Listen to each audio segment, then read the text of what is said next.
Hello, and welcome to lecture number 11 for Art Nouveau.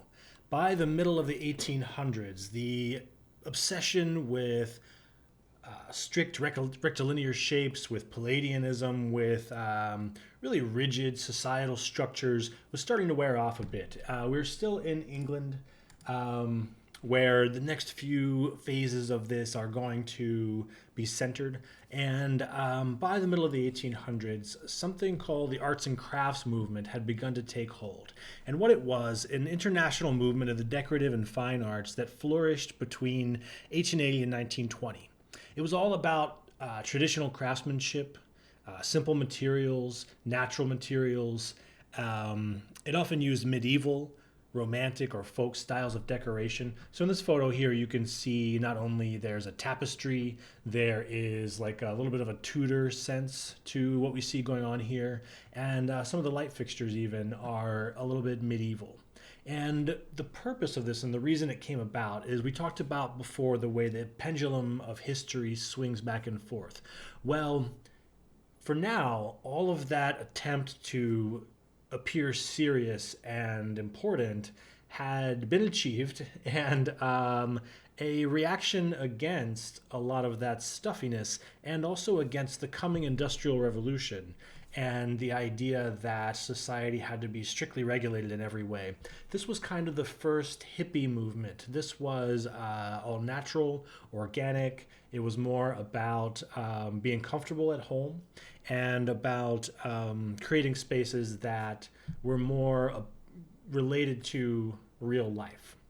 So, one of the major figures in the arts and crafts movement was William Morris, and he was an architect, an interior designer, and if he's most widely known for something, it was as a textile designer. And we're going to see that a lot of these fabrics that we see in all of these photos, but look at the curtains here, the upholstery, the rug, all of that is sort of in that vein, if not by William Morris directly, because what he was able to do is to establish motifs and fabric patterns that spoke to that natural animal figure and vinous sort of vegetal quality to a lot of natural things, put that into his work.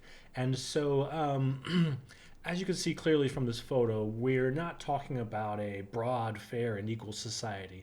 But what we are seeing is that the people who could afford to have new homes built or to redecorate were interested in a relaxation of some of the rigidity that had been present in society for quite some time. This is a William Morris interior design. You can see the natural shapes and organic patterns in the wallpaper, in the rug, in both the mantelpiece and in the tile around it. And here's a William Morris interior. In this one, you can clearly see the medieval influences of the arts and craft movement. Not just in the entablature, where there's some iconic images, kind of like would be on a shield or a coat of arms. But down here on the blue part of the wall, there are some sort of Byzantine gold iconography. That all of this is to say that the obsession with classical, that is Greek and Roman stuff, had faded away. And by now, for some time, European society as a whole had felt confident enough in itself, in its strength, and in its status that any attempt to harken back to Greece and Rome was purely optional. And this was a renewed interest in their own past and their own peoples and their own lands and what had been before all that time of strife and then struggle to pull together. Here is quite clearly a medieval influenced tapestry design, but you can see also that it very much has a back to nature sort of feeling to it. There are flowers in the woods with these animals who are just peacefully coexisting. Looks like a wolf or a coyote there with some deer and bunnies. Here's a William Morris fabric wallpaper design, and you can see clearly the cohesive, busy, detailed, but also fun and relaxed and just kind of homey and also a little exciting at the same time through its use of colors and active poses. And so the arts and crafts movement evolved all around the world and grew to be quite large and had some major influences as well that we're going to talk about in a second. But there was a focus on the materials that things were made of being visible. You can see the nails and the pegs here. You could see some of the tool marks. Um, the idea of getting back to the real world and not trying to create through classical structures some sort of otherworldly or higher than level of elegance. Even in this image, you can see that there was a lot of wealth and status, probably for the person who this was made for. But it is not classical. It is very medieval. It's a little German. The materials in it are clearly visible. The wood is not painted white or something like it would be in classical. And a lot of it is very, very homey, even though it is quite spacious. Here's some more William Morris patterns. It's quite difficult to make a natural feeling organic thing that has symmetry and balance and repetition to it. And so the particular way that William Morris's work laid on the wall gave it a certain quality that was both detailed and organic, and also allowed it to be mathematical enough to repeat. Here's another one that's quite lovely. This is just a close-up of that previous one that was on the wall in that bed photo. So Art Nouveau became very popular all around the world. It's just struck at a time when the growing industrialization of society, as machinery for the first time began to be built, as the common British people were being forced off of public lands due to the enclosure movement, and they moved into cities and were forced to, or ended up working in textile mills, being crushed by large machinery, children working 20-hour days. A time when, as usual, a lot of people have a really hard time. There was a reaction against all of that to get away from the direction that society was heading. And while the beneficiaries of this movement still resided at the top, the ideal of the movement was towards beauty and nature and real human life, and not the sort of ethereal, removed quality that classical often lends to a society. And so as this got out into the world a little bit, it developed into something more. In France, it came to be called Art Nouveau, and that just means new art. And it took on a quality of its own. It became huge in France, and it developed into a lot of new areas. So Art Nouveau is a reaction against the academic art, the eclecticism and historicism of the 19th century architecture and decoration. It was often inspired by natural forms, such as the sinuous curve of plants and flowers.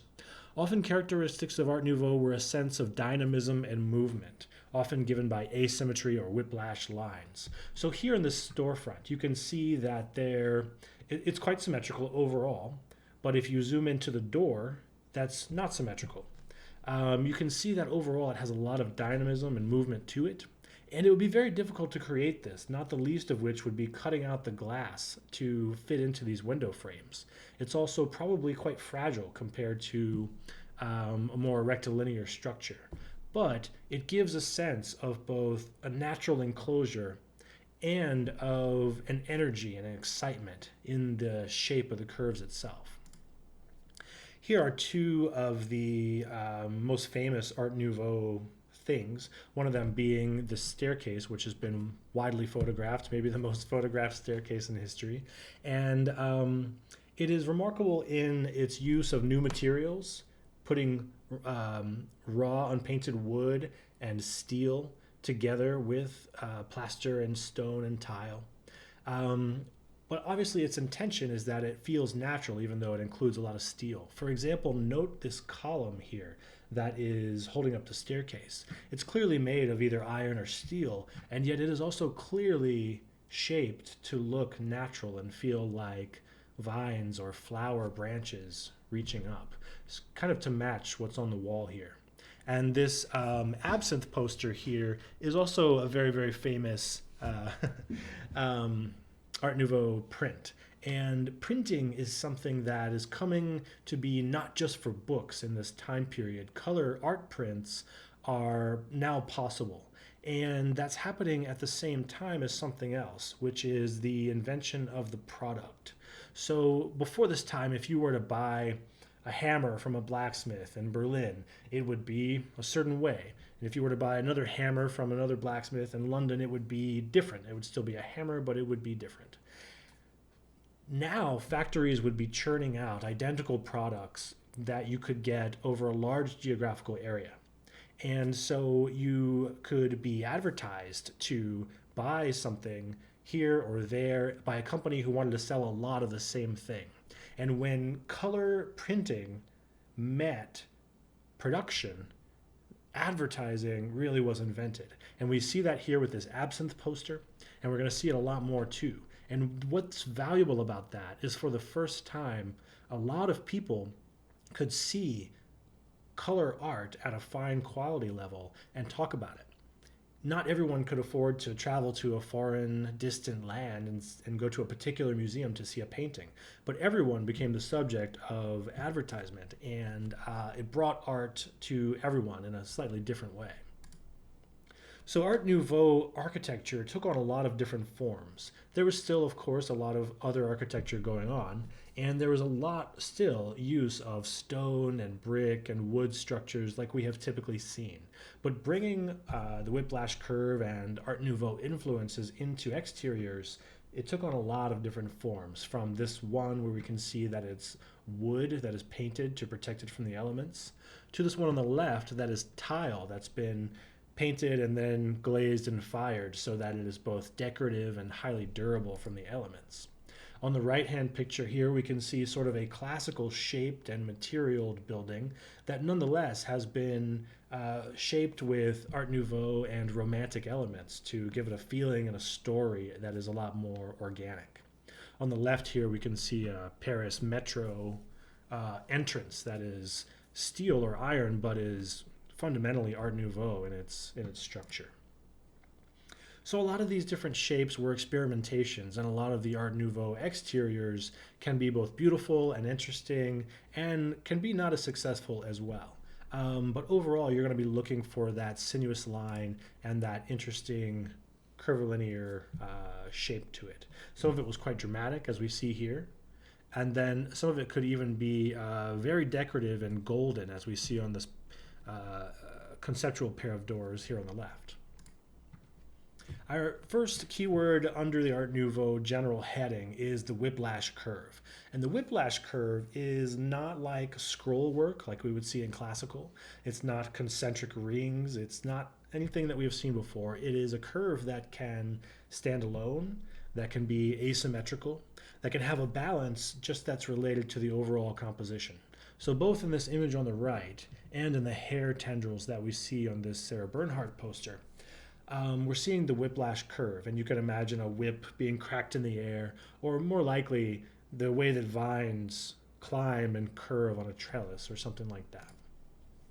We see the Whiplash Curve in this hair and in the metalwork above the door and in these wheat fronds. The Whiplash Curve is fundamental, not just because it's obviously organic, but because it is a way that a curve can stand alone and be asymmetrical and be part of a balanced composition. So Victor Horta is a major architect, Belgian architect and designer, and one of the founders of the Art Nouveau movement. His Hotel Tassel, which is where the staircase is from, is often considered the first Art Nouveau building. And his so the curving, stylized vegetal forms that he used influenced many others. And he's also considered a precursor of modern art and architecture because of his use of metal, glass, and open floor plans. So not only did he design this beautiful and world-renowned staircase, but he designed many, many other Art Nouveau buildings. So if you look at this picture, we see here something that may have begun with the Adam brothers that we talked about last time, but is taking shape as a completely true thing. The total work of art, where the chairs and the rug and the sideboard and the doors and the cabinets in the back are all of a piece. They're all designed to be exactly where they are, not just of the style, but for the place where they've landed. Here's another Victor Horta interior, and there was a boldness to this that we might not have associated with natural shapes. But the idea that you could take marble away from classical and use it here, literally touching raw wood and metal and glass and plaster, was bold, was risky, and it was a rejection of what had come before. And all of this has natural shapes and feelings to it. This almost to me feels like a shell of some kind. So our next major figure here is Alphonse Mucha. And Mucha he began as a traditional fine artist from the Czech Republic, but one day he was in a print shop in Paris, and it was the day after Christmas. And the call came in that they were going to take a Sarah Bernhardt play that was running in town, and they were going to extend it, and they needed a new poster as soon as possible. And no one would take the job. And Mucha agreed to take the commission, and it was due in a week. And during that week, Mucha invented a visual art style that would change the world. This is the poster that he came out with, and it needed to take advantage of lithography, the newer printing methodology that was being used to produce thousands of posters so they could be put up all over Paris. So he had to do it quickly, and he had to do it in a certain way that got away from his style of realism. And if you look at this, you can see that there are clear lines, there are blocks of color, there are simple shapes, and yet it is incredibly detailed and incredibly striking. And in that work, as soon as it came out and it went up all over Paris, everyone was blown away by it, because not only did it fulfill those requirements, but it also, besides being visually striking, fulfilled the newly popular and the rising tide of sentiment about the arts and crafts movement in a two-dimensional way that made perfect sense. So the natural shapes, the whiplash curves, all of that coming together to make a new visual style that everyone would get to see and be a part of because of poster printing made Mucha an overnight success. So he went on to design thousands of product posters, from play posters to Moet and Chandon champagne, as we see over here. And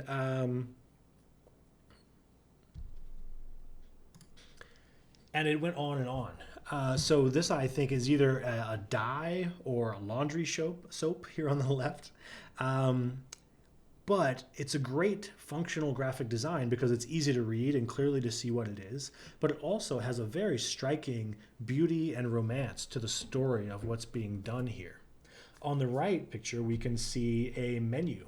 And so perhaps Moet and Chandon would pay to have thousands of these printed, and they would send them out to cafes or restaurants. And the restaurant could write the daily menu on there by hand and give them out to patrons. And then perhaps they might want to have a glass of champagne once they see that little advertisement. So we see for the first time commercial practice having a major influence on art and benefiting from art and technology in the printing process.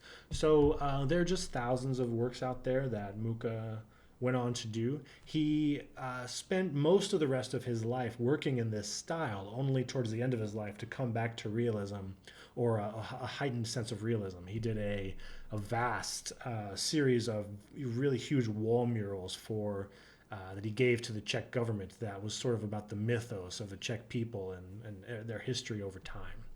But throughout all of this, if you remember those William Morris papers and look at the backgrounds here and how natural and organic they feel. All of this is of a work and of a time where the participation in art meant having an understanding of these concepts. So here's a few more works by Mucha. Here's for Job cigarettes. You can't underestimate the incredible impression that these had. And today we might imagine that they look quite modern, not contemporary, but modern in the simplicity of color and shape, and the boldness and the graphic nature of the lines that are used. Imagine that this came out in a time when we had only recently been in the Victorian, the very stuffy time period, and you can imagine how hard these things hit the scene. So the printing method that Mucha was taking advantage of was lithography. And lithography originally was based on the way that water and oil repel each other. So you wanted to have a large stone and you wanted to etch only little areas where you wanted the ink to stick. So everywhere else you would put an oil substance. And then you would put an acid that would etch away everything that wasn't where that was. When you washed all that off, you could apply the ink and you could roll over and press down and get your print off of that. And for each color, you would move it along to a different stone that had been etched in the appropriate places for that color. And there's still lots of printing processes that artists use today that are very similar. But for the first time, all the way back from the 1400s when the printing press was invented, yeah, I think so. They were printing text, but now for the first time they were printing color on a large scale for everyday products and for commercial reasons. And you can see in these images kind of the characteristics of lithographic printing that lent themselves to influencing Mucha's style, because things have a border, things have a linear nature to them. There are generally blocks of color, and you can see all of that popping up in Mucha's work.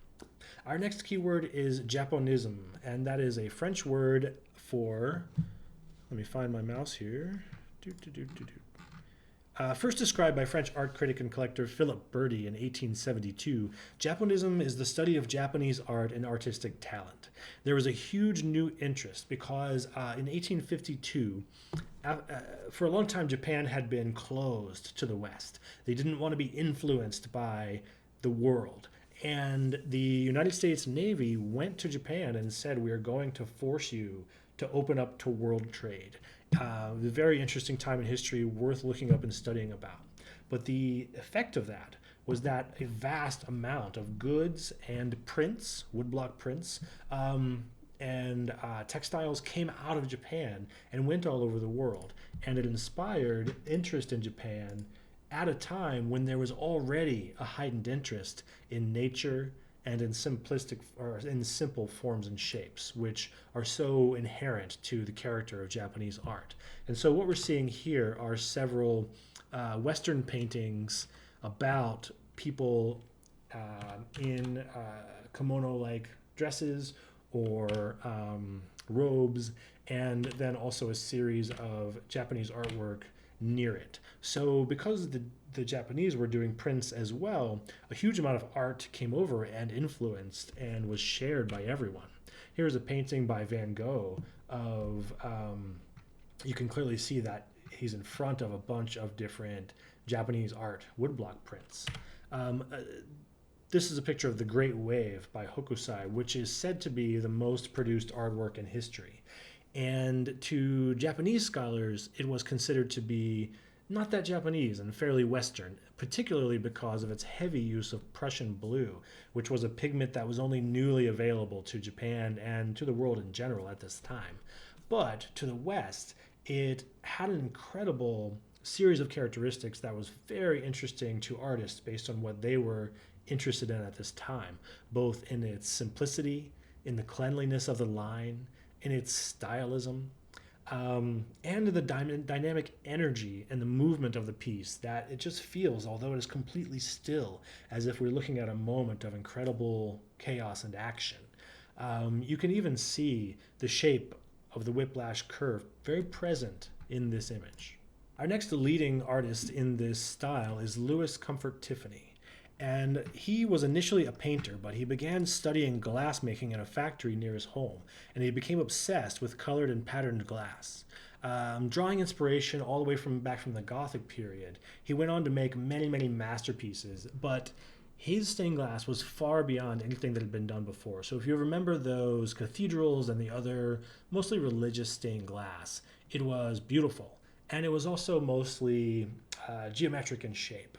And if you look carefully here, every curve here has an out and an in. And concave is the most difficult way to cut a piece of glass because it wants to break along that point and it wants to become smaller pieces. And what Tiffany and his company were able to achieve is a level of detail and a level of organic feeling in the work that is completely unparalleled even today. Every leaf and foliage object in this stained glass work is curved in some kind of fashion. There are hardly any straight lines in it at all, except for the major mountains that are holding the panes separate from each other. And also, it's an incredible feat in producing and choosing colors of stained glass. So in the images here on the left, you can see that not only did they carefully choose stained glass, they went so far as to paint the stained glass extensively. And we saw this in the Gothic period, but now we're seeing it as a landscape as opposed to like iconic figures. On the picture on the right, there's no painting as far as I can tell, but they have only carefully chosen the pieces of glass they would use to give shape to the color. And so Tiffany went on to follow those principles of arts and crafts and Art Nouveau. Large open spaces, natural landscapes, and places for people to be that were organic and homey. And also it was very much steeped in the romantic tradition of the art form in general. And of course he created also very popular and well-known and widely distributed lamps. And you might think that you've seen stuff like this before, and today surely we all have. But to see this for the first time during this time period was truly remarkable. And the level of craftsmanship and the amount of hours that it takes to cut glass out into all of these tiny little shapes is just a drop in the bucket compared to how long it takes to put them together in a shape and hold them together like this is absolutely amazing. So it's just craftsmanship beyond. And all of these, from these peacock petals on this, it's not ionic, it's not a baluster shape. All of this is blossomy and vegetal. And even this conch shell is a natural shape that is coming from nature. Even here you can see the incredible detail that was put into this. All of this leading in between is just masterful. Our next figure is Charles Mackintosh. So Charles Rennie Mackintosh was a Scottish architect, designer, watercolorist, and artist. His upright and restrained Nouveau furniture laid the groundwork for the coming modern movement. Influenced by the simplicity and elegance of Japanese craftsmanship, as well as the high demand for quality goods for an exploding population, his work signals the beginning of mass production of quality, artistic, and functional home goods. So Charles Mackintosh, or Rennie if you know him really well, didn't realize it at the time, but he was inventing modern with a capital M. If you look at a lot of these interiors, he was not particularly entranced by medievalism. He was not obsessed with raw wood or tapestries, but he was very interested in bringing the organic feeling to a rather symmetrical and geometrical place. And so it wouldn't be out of place to say that some of these cabinets or some of these dining rooms or kitchens feel as if they are about to step into the 50s or the 60s, because there's a cleanliness and an elegance and an openness and a brightness and a smoothness to all of the textures and materials that really, really precedes its time, considering that this is from around 1900. Here's one of his drawings. You can see just how clean it really is. Here's some more of his furniture. So furniture that even for today's standards would be considered too modern to have around. This guy was way, way ahead of his time and is probably the most major influence on the coming modern movement. And our last keyword today is the Paris Exposition of 1900. So in the past, there was a series of World's Fairs, and they were huge deals. This one says, all the world to Paris. And in the late 1800s, there had been one where the Eiffel Tower was unveiled as the main sculptural exhibition. And even that has Art Nouveau elements, both in its natural shape and in some of the steel meshing. But by 1900, Art Nouveau had taken over everything. And so at the Paris Exposition of 1900, hundreds of artists exhibited thousands of goods, everything from furniture, jewelry, decorative objects of astonishing beauty and organic complexity in glass, steel, copper. Um, this was the height of all of it, the climax, where anything that you could ever want was presented in this modern style. After this, around 1905, we see the fading of an obsession with Art Nouveau in interior goods and lamps and jewelry and in personal props. Architecture, it went on because architecture is, of course, the slowest fashion. But here's some more. So there are a lot of names for it: the Exposition Universelle. Um, but what's most interesting about it is that nothing is done on this scale today. There are the Olympics as the most international thing, but that is nothing compared to what went down at the World's Fairs. So, for instance, at the one in the 1890s, the Eiffel Tower you can see there was exhibited.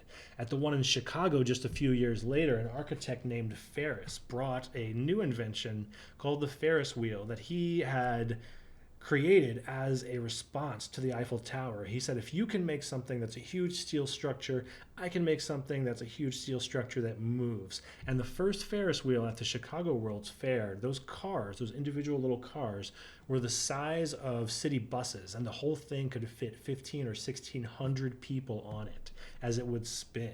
And the spokes coming out of it were thick, but look how thin they look. And so like a bicycle wheel.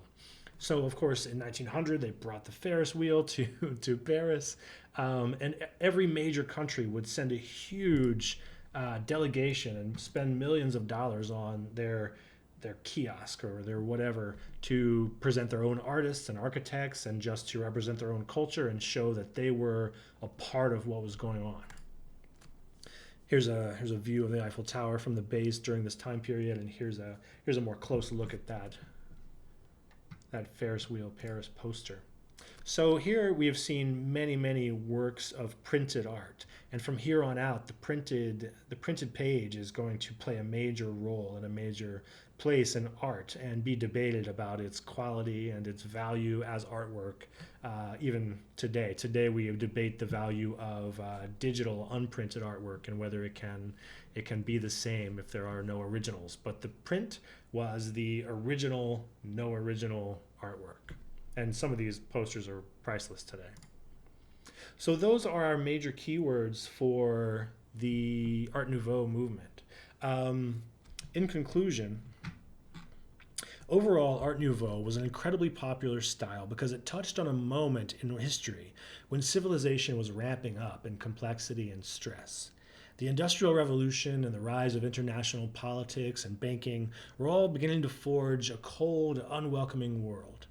Art Nouveau harkened back to natural, comfortable shapes and spaces, materials, colors, and textures.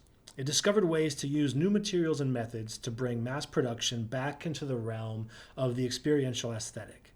And it broke free from old shapes and forms to inspire essentially unlimited innovation. So thank you very much for being with me on this lecture number 11 for Art Nouveau. Get the vocabulary sheet with the definitions off of the files section of Canvas. Please let me know if you have any questions, and I look forward to talking with you again soon. Thanks.